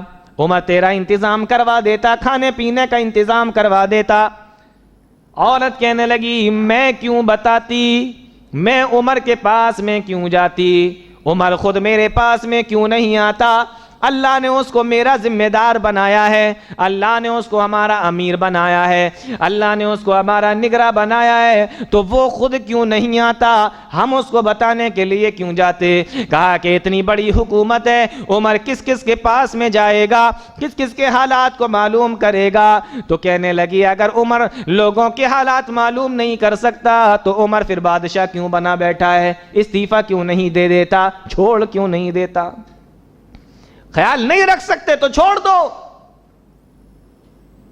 حضرت عمر فاروق رضی اللہ تعالیٰ عنہ نے سنا، عورت کہنے لگی کہ ابھی تو کیا ہوا، یہ تو دنیا ہے، کل قیامت کا دن ہوگا، اللہ رب العالمین کے سامنے میں ہوں گی اور میرے یہ 2 بھوکے چھوٹے چھوٹے بچے ہوں گے، کل قیامت کا دن ہوگا، ہم لوگ جا کے عمر کے دامن کو پکڑیں گے، اللہ کے سامنے جا کے عمر کی شکایت کریں گے، اے اللہ عمر کی حکومت میں میرے یہ چھوٹے چھوٹے بچے اور ہم لوگ بھوکے سوئے تھے، کل قیامت کے دن اللہ کے سامنے عمر کے دامن کو پکڑیں گے۔ حضرت عمر نے جب یہ سنا تو کانپ گئے، اللہ کے سامنے میرے دامن کو پکڑنے کی بات کر رہی ہے۔ وہاں سے واپس پلٹے روتے ہوئے اور بیت المال کے اندر پہنچے۔ غلام بیان کرتا ہے حضرت عمر فاروق رضی اللہ تعالیٰ عنہ نے تھوڑا سا چاول لیا، آٹا لیا، دال لی، جو بھی کھانے کا سامان تھا تھوڑا تھوڑا لیا اور ساری چیزوں کے پیکٹ بنا کے ایک بورے کے اندر رکھے، اور ان تمام چیزوں کو، ان تمام سامان کو حضرت عمر فاروق رضی اللہ تعالیٰ عنہ نے یوں اٹھا کے اپنے کاندھے کے اوپر، اپنی پیٹھ کے اوپر لاد لیا۔ غلام سارا منظر دیکھ رہا ہے، آگے بڑھا اور کہنے لگا اے امیر المومنین، میں کس دن کے لیے آپ کا غلام ہوں، میں آپ کے کس دن کام آؤں گا، یہ وزن آپ کیوں اٹھا رہے ہیں، یہ بوجھ آپ کیوں اٹھا رہے ہیں، میں آپ کا غلام ہوں، میں سامان لے کر چلنے کے لیے تیار ہوں، یہ بوجھ مجھے اٹھا لینے دیجئے، میں آپ کا بوجھ لینے کے لیے تیار ہوں۔ حضرت عمر فاروق رضی اللہ تعالیٰ عنہ نے جواب دیا، او میرے غلام، کیا کل قیامت کے دن بھی تو عمر کا بوجھ اٹھا لے گا؟ کیا قیامت کے دن بھی تو عمر کا بوجھ اٹھائے گا؟ غلام کہنے لگا نہیں نہیں، قیامت کے دن تو سب اپنا اپنا بوجھ اٹھائیں گے، اللہ تزر وازرۃ وزر اخری، وہاں تو سب اپنا اپنا بوجھ اٹھائیں گے۔ عمر فاروق رضی اللہ تعالیٰ عنہ نے فرمایا جب تو کل قیامت کے دن میرا بوجھ نہیں اٹھا سکتا تو آج عمر کو اپنا بوجھ خود اٹھانے دے۔ پورا وہ سامان اٹھا کے اپنی پیٹھ پہ لادا اور لے کر گئے۔ اس عورت کے پاس میں پہنچے کہ لے یہ سامان، کھانا بنا اور اپنے بھوکے بچوں کو کھلا۔ غلام بیان کرتا ہے کہ دوری پر تھوڑا بیٹھ گئے، سارا منظر اپنی آنکھوں سے دیکھتے رہے، کھانا تیار ہو گیا، بچوں کو، عورت نے بچوں کو بھی کھلایا، خود بھی کھایا، بچے بھی خوش، عورت بھی خوش۔ اب اس کے پاس میں آ کر کہنے لگے کہ اب تو خوش ہے نا؟ کہا ٹھیک ہے۔ کہا تیرا پیٹ بھر گیا، بچوں کا بھی پیٹ بھر گیا؟ کہا ہاں بھر گیا۔ عورت کہنے لگی ایک بات بولوں؟ کہا بول۔ کہا بات یہ ہے کہ امیر المومنین عمر کو نہیں تمہیں ہونا چاہیے تھا، امیر المومنین عمر کو نہیں، خلیفہ عمر کو نہیں تمہیں ہونا چاہیے تھا۔ تو کہا لگتا ہے تو میرے کام سے خوش ہے؟ کہنے لگی ہاں، آپ نے جو میرے اوپر احسان کیا اس احسان کی وجہ سے میں آپ پر بہت خوش ہوں۔ تو حضرت عمر نے کہا پھر ایک میری درخواست ہے تجھ سے۔ کہا کیا؟ کہا تو نے وہ جو لائن بولی تھی نا، قیامت کے دن عمر کا دامن پکڑوں گی، اگر میری بات مان تو عمر کو معاف کر دے۔ کہنے لگی تم کہہ رہے ہو تو معاف کر دیتی ہوں، ورنہ میں قیامت کے دن چھوڑتی نہیں۔ کہا کہ معاف کر دیا نا؟ کہا ہاں تم نے کہا تو میں نے معاف کر دیا، نہیں پکڑوں گی عمر کا دامن۔ اللہ کا شکر ادا کیا، کہنے لگے اے عورت، کل تو مدینہ میں آنا، بیت المال میں آنا، مسجد نبوی یا بیت المال مدینہ کے اندر آنا، عمر کے پاس آنا، تجھے عمر بیت المال میں ملے گا اور تیرے لیے وظیفہ مقرر کر دیا جائے گا، اب تجھے بھوکا رہنے کی ضرورت نہیں ہے۔ غور کرنے کی بات ہے، یہ فکر تھی کن لوگوں کو؟ ان لوگوں کو جن کے بارے میں اللہ کے نبی صلی اللہ علیہ وسلم نے فرمایا تھا کہ یہ میرے صحابی جنتی ہیں، یہ عشرہ مبشرہ میں سے ہیں، جن کو دنیا کے اندر جنت کا سرٹیفکیٹ اور جنت کی خوشخبری دے دی گئی، ان کو بھی آخرت کی اتنی فکر ہے کہ کل قیامت کے دن کوئی اللہ کے سامنے کھڑا ہو کر میرے خلاف کھڑا نہ ہو جائے، میرے خلاف کھڑے ہو کر کوئی شکایت نہ کر دے، میں کیا جواب دوں گا اللہ کے سامنے؟ آج ہمیں ہے کوئی فکر؟ ہمیں ہے اس آخرت کے دن کا کوئی ڈر؟ جس کا چاہا حق مارا، جس کو چاہا ستایا، جس کے ساتھ چاہا فراڈ کیا، جس کے ساتھ چاہا بدتمیزی کی، جس کو چاہا مارا، جو چاہا دنیا کے اندر کیا، آج اللہ کے سامنے روتے ہیں، اللہ کے سامنے گڑ گڑاتے ہیں۔ ارے کبھی ان لوگوں سے بھی جا کے معافی مانگ لو کہ جن کا حق مار مار کے آپ یہاں تک پہنچے ہو، جن کے حقوق کو غصب کر کر کے یہاں تک پہنچے ہو، کبھی ان سے بھی معافی مانگ لو۔ ایک صاحب نے ایک بار مجھے میرے واٹس ایپ پر ایک چیز بھیجی تھی اور مجھے بڑی پسند آئی۔ بہت سارے دوست یہاں پر ایسے ہیں جو فیس بک چلاتے ہیں، ایپ بھی یوز کرتے ہیں، فیس بک چلاتے ہیں۔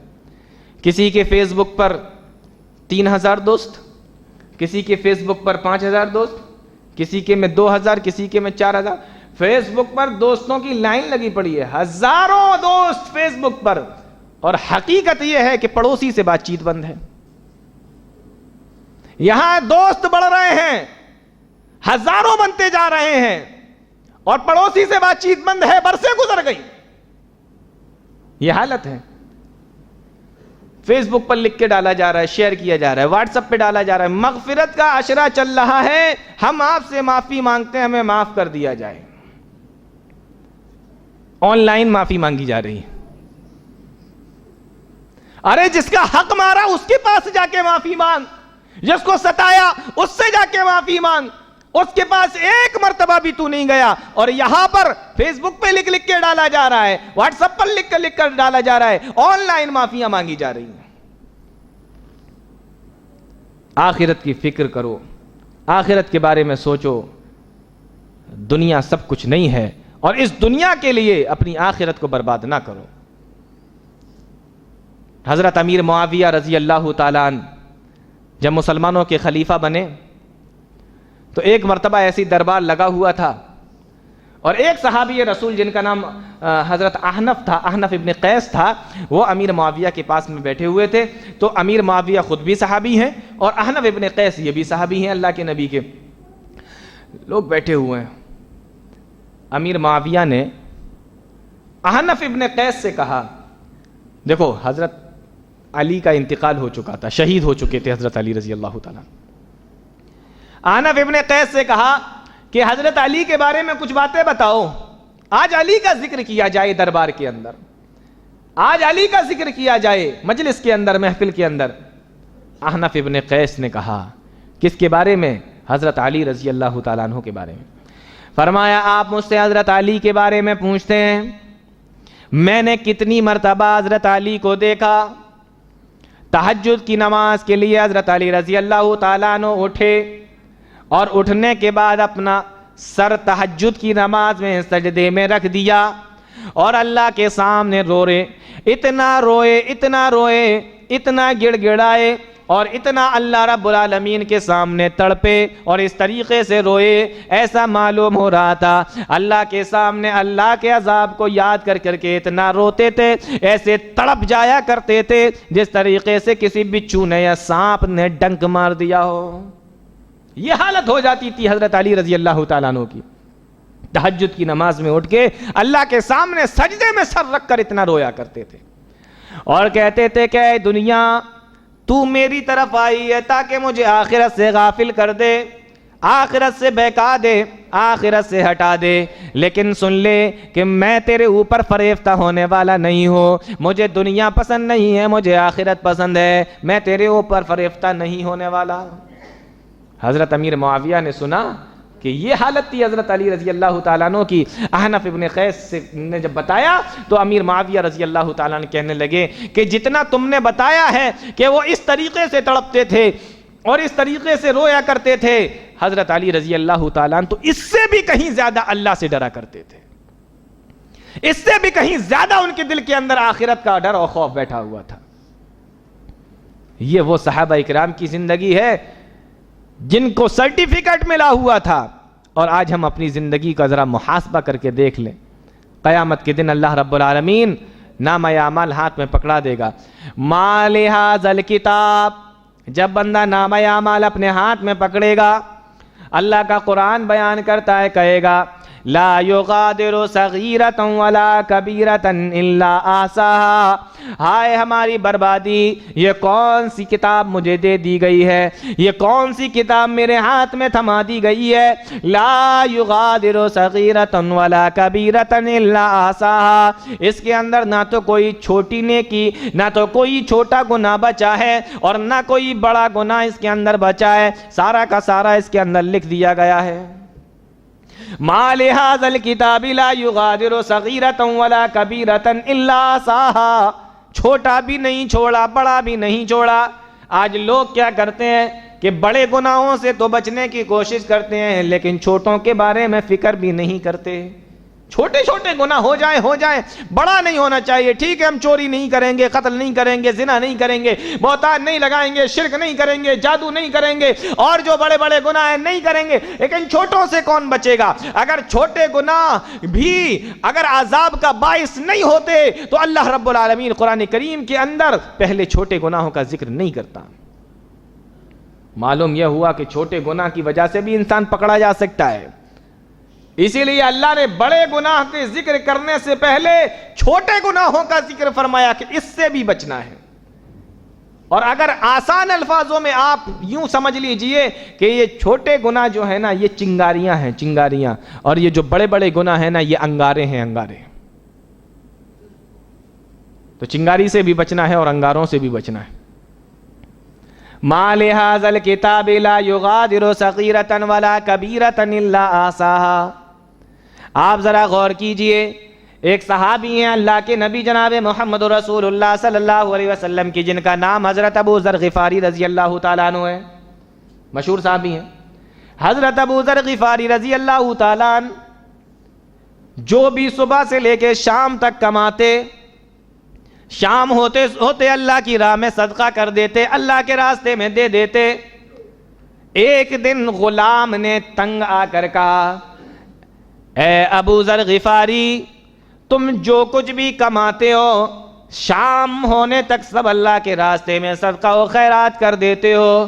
تمہاری خیرات لے لے کر، تم سے صدقہ اور خیرات پا کر، تمہاری خیرات لے لے کر لوگ مالدار ہو گئے ہیں، لیکن تمہاری حقیقت یہ ہے کہ رہنے کا تمہارے پاس میں اچھا سا مکان تک نہیں ہے، تمہارے پاس سلیقے کا مکان تک نہیں رہنے کا، اور تمہاری خیرات لے لے کر لوگ مالدار ہو گئے. صحابہ رسول حضرت ابو ذر غفاری رضی اللہ تعالیٰ عنہ جواب دیتے ہیں کہ اے میرے غلام، میں اپنی دنیا اس لیے بگاڑ رہا ہوں تاکہ میری آخرت سنور جائے. میں اپنی دنیا اس لیے بگاڑ رہا ہوں تاکہ میری آخرت بن جائے، تاکہ میری آخرت سنور جائے. اللہ کے نبی صلی اللہ علیہ وسلم نے ارشاد فرمایا، الدنیا سجن المومن وجنت الکافر. دنیا مومن کا قید خانہ ہے. تو آپ قید خانے میں کیسے رہتے ہیں؟ صحابی رسول حضرت عبداللہ ابن عمر رضی اللہ تعالیٰ عنہ ہیں. یہ وہ صحابی رسول ہیں، اللہ کے نبی جناب محمد رسول اللہ صلی اللہ علیہ وسلم نے ایک مرتبہ ان کے کاندھے پہ ہاتھ رکھا اور ہاتھ رکھ کے فرمایا، اے میرے ساتھی، اے عبداللہ ابن عمر، تم دنیا میں اس طریقے سے رہنا جیسے کوئی مسافر رہتا ہے. اس طریقے سے دنیا میں زندگی گزارو جس طریقے سے کوئی مسافر زندگی گزارتا ہے. آپ ایک اسٹیشن سے چلے اور آپ کو کسی دوسرے اسٹیشن پر جانا ہے، بیچ کا جو راستہ ہے سمجھ لو یہی دنیا کی زندگی ہے. اب جس طریقے سے آپ چلتے ہو، جو راستہ ہوتا ہے وہ منزل نہیں ہوتی، جو راستہ ہوتا ہے وہ ٹھکانہ نہیں ہوتا، وہ تو صرف گزرنے کی جگہ ہوتی ہے. فرمایا یہ دنیا بھی صرف گزرنے کی جگہ ہے، یہاں پر تمہیں بس اسی طریقے سے رہنا ہے، اور یہاں سے چل کے تمہیں آخرت کے پاس جانا ہے، آخرت میں جانا ہے. تو یہ راستہ ہے، اس راستے کو منزل نہ سمجھنے لگو، اس راستے کو ٹھکانہ نہ بنا لو، منزل نہ بنا لو. ایسے رہو کہ ایک راستے سے نکل کے جا رہے ہیں، ہماری یہ منزل نہیں ہے، ہمارا یہ ٹھکانہ نہیں ہے، وہ تو آخرت ہے، وہاں پہ جا کے رکنا ہے. اس طریقے سے رہنا ہے. ایک واقعہ یہاں پر آپ کو بتاتا ہوں. صحابی رسول حضرت عبداللہ ابن عمر رضی اللہ تعالیٰ عنہ کا. اللہ اکبر، کیا صحابی ہیں. مورخین نے لکھا ہے کہ ایک مرتبہ ایک راستے سے نکل کے کسی سفر میں جا رہے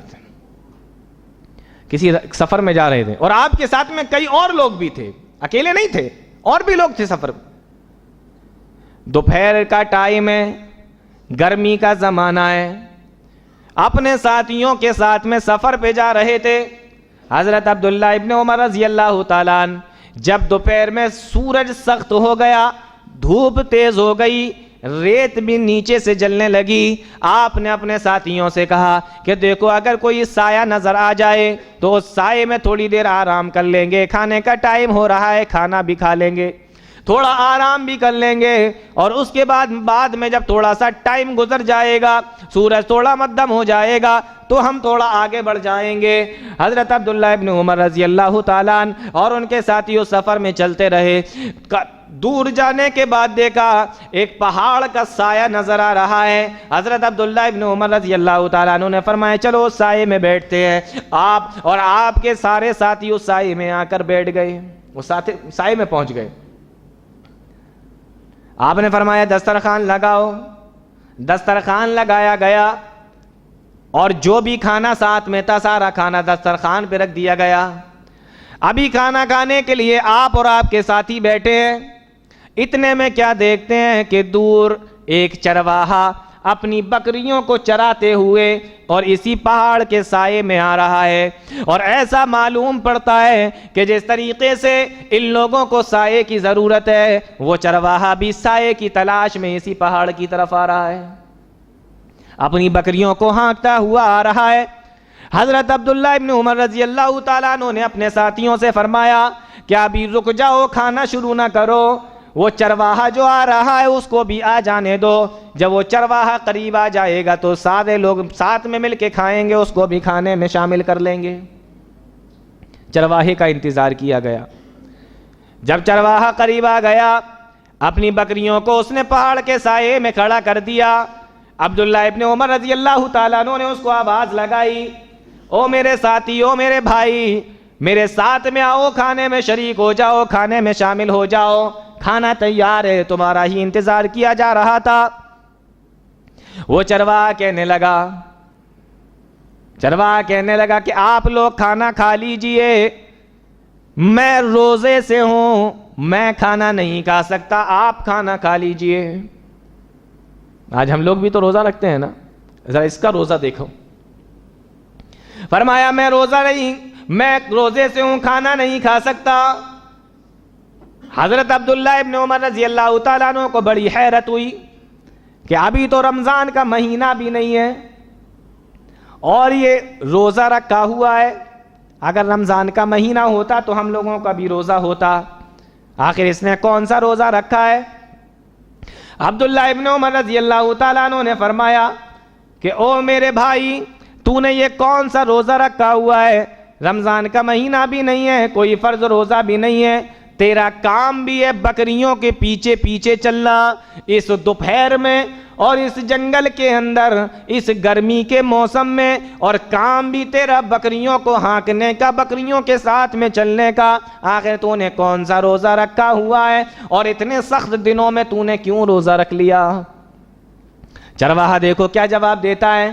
کہنے لگا کہ یہ روزہ میں نے اس لیے رکھا ہے کیونکہ زندگی بڑی چھوٹی سی ہے اور آخرت بہت بڑی ہے. ہم یہ چاہتے ہیں کہ اللہ رب العالمین کے پاس میں جائیں تو بہت سارے اعمال لے کر جائیں، بہت سارے نیک اعمال لے کر جائیں، ہم اپنے نامہ اعمال کو بھر کر اللہ رب العالمین کے پاس میں پہنچیں. حضرت عبداللہ ابن عمر رضی اللہ تعالیٰ عنہ نے جب یہ سنا تو سوچنے لگے کہ لاؤ اس کا ذرا امتحان لیتے ہیں، اس کا روزہ اس کو فائدہ پہنچا رہا ہے کہ نہیں پہنچا رہا ہے، تھوڑا سا امتحان لے لیتے ہیں اس کا. آپ نے فرمایا آج آپ بھی دیکھیے آپ کے یہ روزے آپ کو فائدہ پہنچا رہے ہیں کہ نہیں، آپ کے اندر اللہ کا ڈر آیا کہ نہیں، تقویٰ آیا کہ نہیں، پرہیزگاری آئی کہ نہیں، یہ غور کرنے کی بات ہے. عبداللہ ابن عمر رضی اللہ تعالیٰ نے فرماتے کہ لاؤ آج ذرا چیک کر لیتے ہیں اس کا روزہ، بڑی بڑی باتیں مار رہا ہے. کہا کہ بکری بیچو گے؟ جواب دیتا ہے کہ بکری میری نہیں ہے، میں بکریوں کا مالک نہیں ہوں، میں تو ایک غلام ہوں، میں تو ایک چرواہا ہوں، بکریوں کا مالک تو کوئی دوسرا ہے، میں بکری کیسے بیچ سکتا ہوں؟ دیکھو یہ ہے روزے کا اثر، یہ ہے اللہ کا ڈر۔ حضرت امام ابن تیمیہ رحمۃ اللہ علیہ کے بارے میں آتا ہے، کسی نے ان سے پوچھا کہ یہ بتائیے کہ ہمارے روزے قبول ہوئے کہ نہیں، کیسے پتہ چلے گا؟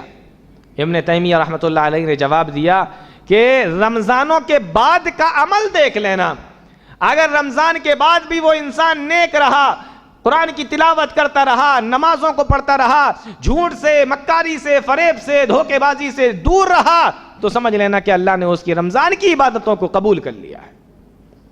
آپ دیکھ لیجئے، ایسا معلوم ہوتا ہے کہ جس طریقے سے رمضان کے مہینہ عید کا چاند نکلا، ادھر رمضان کا مہینہ ختم، ادھر نمازیں ختم، ادھر روزے ختم، ادھر تلاوت ختم، سب کچھ ختم۔ یہ ہم لوگوں نے اپنے روزوں کی حالت بنا دی ہے۔ آپ نے فرمایا کہ بیچو گے؟ کہنے لگا میں مالک نہیں ہوں، مالک کوئی دوسرا ہے اس کا، میں نہیں بیچ سکتا۔ عبداللہ ابن عمر رضی اللہ تعالیٰ عنہ نے فرمایا کہ یہ بکری مجھے بیچ دو، میں اس کے قیمت تمہیں دے دیتا ہوں، پیسے تمہیں دے دیتا ہوں، بکری کو ذبح کریں گے، اس کا گوشت بنائیں گے، تمہیں بھی کھلائیں گے، ہم بھی کھائیں گے، یہ قیمت تم رکھ لینا، اور جب تمہارا مالک تم سے پوچھے گا کہ ایک بکری کیسے کم ہو گئی، تو کہنے لگا کہ کہہ دینا کہ کسی جانور نے حملہ کر دیا تھا اور وہ بکری کو لے گیا، اس نے بکری کو مار دیا، بول دینا۔ اور یہ کوئی بڑی بات ہے؟ جنگل کے اندر جنگلی جانوروں کا حملہ کر دینا یہ کوئی بڑی بات تو ہے نہیں۔ ارے جانور تو چھوڑیے، اگر آپ اکیلے مل جائیں اور سامنے سے کوئی بھیڑیا، کوئی چیتا، کوئی شیر یا اس طریقے کا کوئی جنگلی جانور آ جائے تو وہ انسانوں پہ حملہ کر دیتا ہے، بکری کی کیا حیثیت اور کیا اوقات؟ اور یہ کوئی بڑی بات تو ہے نہیں جنگلی جانوروں کا حملہ جنگل کے اندر، تو کہا کہ بول دینا اپنے مالک سے۔ اس چرواہے نے جب یہ سنا، دیکھو کیا جواب دیتا ہے، کہنے لگا کہ اے عبداللہ بن عمر، میں ان بکریوں کے مالک سے تو بول دوں گا کہ بکری کو جنگلی جانور لے گیا، بھیڑیا لے گیا، درندے نے کھا لیا، لیکن میں کل قیامت کے دن تمام کائنات کے مالک کے سامنے کیا جواب دوں گا؟ میں بکریوں کے مالک سے تو جھوٹ بول دوں گا، لیکن تمام لوگوں کا، تمام کائنات کا جو مالک ہے اس کے سامنے کیسے جھوٹ بولوں گا؟ اس کو تو سمجھا دوں گا، لیکن اس کو کیا منہ دکھاؤں گا؟ میرا اللہ مجھے دیکھ رہا ہے اور ہر چیز کا وہ جاننے والا ہے، میں اللہ کے سامنے کیا جواب دوں گا؟ یہ کہا، اور کہنے کے بعد حضرت عبداللہ ابن عمر رضی اللہ تعالیٰ عنہ کے پاس سے وہ اپنی بکریوں کو ہانکتا ہوا چلا گیا۔ حضرت عبداللہ ابن عمر اس کو بڑی دور تک دیکھتے رہے، اور اس کا یہ جملہ کہ میرا اللہ تو مجھے دیکھ رہا ہے، میں اللہ کے سامنے کیا جواب دوں گا، اس جملے کو برابر دہراتے رہے۔ صحابی بیان فرماتے ہیں اور مورخین نے لکھا ہے کہ اس جملے کو دہراتے رہے اور حضرت عبداللہ ابن عمر رضی اللہ تعالیٰ عنہ کی آنکھوں سے برابر آنسو نکلتے رہے۔ بہت دیر تک اس جملے کا اثر رہا کہ میرا اللہ مجھے دیکھ رہا ہے۔ اللہ نے قرآن کریم کے اندر یہی تو فرمایا، الم یعلم بان اللہ یری، کیا تو جانتا نہیں ہے کہ اللہ تجھے دیکھ رہا ہے؟ روزے کا مقصد ہی یہی ہے کہ اللہ کا ڈر، تقوی پیدا ہو جائے کہ جس طریقے سے آپ اکیلے کمرے کے اندر پانی رکھا ہوا ہے، پیاس لگ رہی ہے اس لیے نہیں پی رہے ہیں کہ کوئی نہیں دیکھ رہا ہے، تو اللہ تو دیکھ رہا ہے، وہی ڈر ساری زندگی تمہارے دلوں کے اندر بیٹھ جائے۔ یہی تو تقوی کا اور یہی تو رمضان کا مطلب ہے، یہی روزے کا مطلب ہے۔ تو اس کا روزہ تو اس کو فائدہ پہنچا رہا تھا، ہمارے روزے ہمیں فائدہ پہنچا رہے ہیں کہ نہیں؟ یہ جملہ اس نے کہا کہ میرا اللہ تو مجھے دیکھ رہا ہے، اور کہہ کے وہ چلا گیا بکریوں کو ہانکتا ہوا۔ عبداللہ ابن عمر بہت دور تک اس کو دیکھتے رہے، بہت دیر تک اس کو دیکھتے رہے۔ آپ نے اپنے ساتھیوں سے پوچھا یہ کون ہے؟ تو ساتھیوں نے بتایا کہ یہ مدینہ کے اندر فلاں آدمی کا غلام ہے۔ آپ نے فرمایا کہ جب ہم لوگ لوٹیں گے، مدینہ واپس آئیں گے، تب مجھے بتانا اس کے بارے میں۔ جب یہ لوگ مدینہ واپس لوٹ کے آئے، حضرت عبداللہ ابن عمر رضی اللہ تعالیٰ نے اس کے مالک کے پاس میں گئے، دروازہ کٹکھٹایا، مالک آیا، دیکھا عبداللہ ابن عمر دروازے پر کھڑے ہیں، کہا اے صحابی رسول کیسے آنا ہوا؟ جواب دیتے ہیں کہ میں تمہارے غلام کو خریدنا چاہتا ہوں۔ اپنا غلام بیچو گے؟ کہا میرے تو کئی غلام ہیں، آپ کون سے غلام کو خریدنا چاہتے ہیں؟ فرمایا جو تمہاری بکریاں چراتا ہے اس غلام کو خریدنا چاہتا ہوں۔ کہنے لگے اگر قیمت صحیح ادا کرو گے تو میں غلام بیچنے کے لیے تیار ہوں۔ عبداللہ ابن عمر رضی اللہ تعالیٰ عنہ نے غلام کی قیمت ادا کر دی اور غلام کو اللہ کی خاطر آزاد کر دیا۔ غلام کی قیمت ادا کر دی، غلام کو اللہ کی خاطر آزاد کر دیا۔ اور جانتے ہو اس موقع پر عبداللہ ابن عمر رضی اللہ تعالیٰ عنہ نے ایک لفظ، ایک جملہ بولا تھا، اس جملے کو یاد کر لو۔ فرمایا تھا اے لوگو، اس ایک جملے نے کہ میرا اللہ تو مجھے دیکھ رہا ہے، میں بکریوں کے مالک سے تو جھوٹ بول دوں گا، لیکن تمام کائنات کا جو مالک ہے اس کے سامنے کیا جھوٹ بولوں گا۔ اس ایک جملے نے، عبداللہ ابن عمر رضی اللہ تعالیٰ عنہ فرماتے ہیں، اس ایک جملے نے اس غلام کو غلامی سے آزاد کرا دیا، اور مجھے اللہ کی ذات سے یہ امید ہے کہ یہی جملہ اس کو جہنم سے بھی آزاد کرا دے گا۔ یہ ہے ڈر اللہ رب العالمین کا، یہ ہے تقوی، یہ ہے پرہیزگاری، یہ ہے روزے کا مقصد، روزے کا مطلب۔ اور غور کیا جائے تو یہ ہے آخرت کا ڈر، اس کو کہتے ہیں فکر آخرت۔ میں بتا یہ رہا تھا کہ دنیا ہے لیکن سب کچھ نہیں ہے۔ آپ اپنی ساری قد و کاوش، ساری محنت، ساری زندگی، ساری تگ و دو، سب کچھ دنیا کی خاطر نہ لگا دو۔ اللہ کے نبی فرماتے ہیں اس دنیا میں ایسے رہو جیسے کوئی مسافر رہتا ہے، بس اس طریقے سے دنیا کے اندر رہنا ہے۔ اور اس سے زیادہ میرا اپنا خیال یہ ہے کہ کوئی بے وقوف نہیں ہوگا جو آخرت کو اپنی اس دنیا کی خاطر بگاڑ لے۔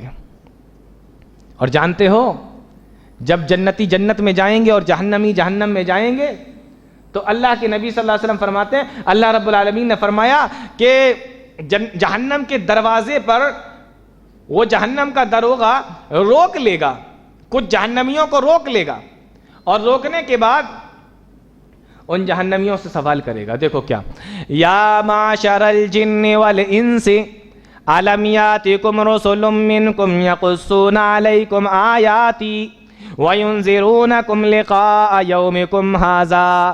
جہنمیوں کو جہنم کے دروازے پہ روک لیا جائے گا اور ان سے سوال کیا جائے گا، کیا تمہارے پاس کوئی ایسا شخص نہیں آیا تھا جو اللہ کی کتاب کی آیتیں پڑھ پڑھ کر سناتا، جو تمہیں آج کے دن سے ڈراتا، جو تمہیں آخرت کے دن سے ڈراتا، جو تمہیں جہنم کے عذاب سے ڈراتا؟ کیا تمہارے پاس میں کوئی ایسا شخص نہیں آیا تھا؟ وہ جواب دیں گے، قالوا شہدنا علی انفسنا، کیوں نہیں، ہمارے پاس تو بہت ڈرانے والے آئے تھے، ہمیں تو بہت قرآن و حدیث کو سنانے والے آئے تھے، وغرتہم الحیات الدنیا، لیکن دنیا کی زندگی نے ہمیں دھوکے میں ڈالے رکھا۔ تو جہنم میں جانے کا سبب یہ دنیاوی زندگی کا دھوکہ ہے۔ یہاں ہمیں تیاری کرنا ہے آخرت کی۔ یہ رمضان کا مہینہ جو بار بار ہمارے بیچ میں آتا ہے، یہ بھی سمجھ لیجئے کہ ایک طریقے سے تیاری کے لیے آتا ہے، آفر ہے یہ اللہ رب العالمین کی جانب سے۔ تو ان دنوں کے اندر بھی خوب محنت کرو، عبادت کرو، رو اللہ کے سامنے اور اپنے گناہوں کی معافی چاہو۔ یہ تمام چیزیں فکر آخرت سے تعلق رکھتی ہیں۔ اللہ تعالی ہم تمام لوگوں کو نیک عمل کی توفیق عطا فرمائے، قرآن و حدیث کو سمجھنے کی، اس پہ چلنے کی توفیق عطا فرمائے، اور اللہ رب العالمین آخرت کے دن ہم تمام لوگوں کو معافی اور مغفرت فرمائے۔ آمین، تقبل یا رب العالمین، وآخر دعوانا الحمدللہ رب العالمین، والسلام علیکم ورحمۃ اللہ وبرکاتہ۔